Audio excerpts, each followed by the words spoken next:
yang sangat sekarang saya kira sudah mulai dilupakan, yaitu gotong royong. Karena sebetulnya itulah kebudayaan kita yang ada dimanapun di dalam pluralisme bangsa kita.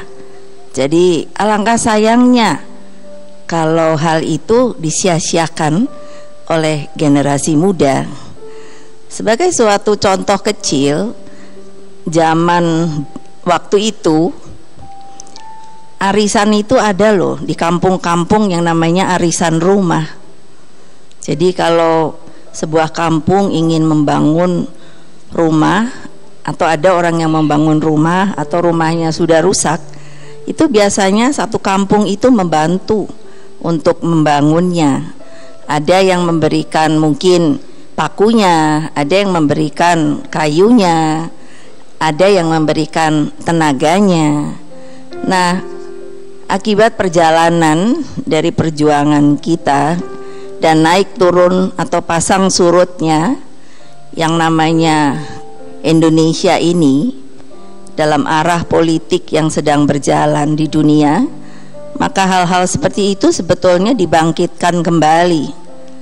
Karena jangan kita menjadi sebuah bangsa yang pragmatis tanpa mempunyai tujuan dan arah ke depan yang seperti dikatakan itu adalah ide-ide pemikiran Bung Karno. Mana mungkin Bung Karno itu akan melupakan bangsa dan negara yang sudah beliau proklamasikan sendiri. Pasti beliau pun terus berpikir apa yang harus dilakukan untuk Indonesia. Nah, tetapi ketika terjadi peristiwa tahun 65, karena demikian kuatnya gejolak pada waktu itu, hal-hal seperti itu disembunyikan. Dan kata politik pada waktu itu adalah desoekarnoisasi. Apa saja yang menjadi ide Bung Karno itu selalu dikatakan kepada rakyat adalah salah atau tidak perlu diikuti. Tetapi kalau namanya seperti tadi Pak Darto katakan, ide, pikiran dan sesuatunya yang memang sangat orisinil dari seorang tokoh, maka biasanya itu adalah sebuah logika dan realita kehidupan yang tidak bisa tergoyangkan dan terlupakan. Saya kira sampai sekarang ini maka ide-ide itu sekarang mulai berkembang, karena Tiongkok menjadi besar itu bukan karena hanya Mao Zedong saja yang membangunnya, tetapi tokoh-tokoh di Republik Rakyat Tiongkok selalu mengatakan ide Bung Karno itu selalu kami jalankan.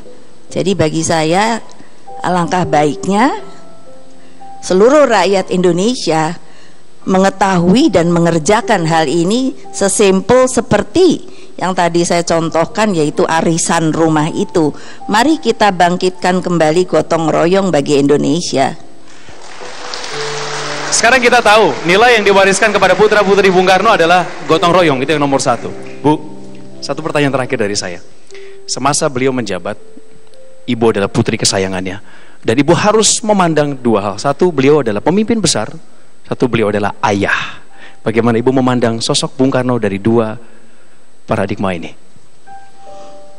Dari kecil kami memang diajari, dan itu pemberian pelajarannya itu adalah sangat alami, sehingga tidak dibuat-buat, tidak terkotak-kotak bahwa beliau adalah seorang presiden, seorang pemimpin besar, ataupun seorang ayah.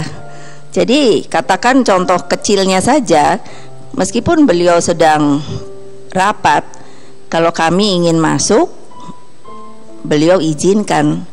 Dan saya melihat kemiripan ini ketika saya juga bertemu tadi dengan Presiden Kennedy. Hal ini mungkin yang mendekatkan kedua beliau ini, karena pada waktu itu saya sangat juga bertemu dengan John dan Caroline yang sekarang putri beliau itu kan menjadi duta besar di Jepang.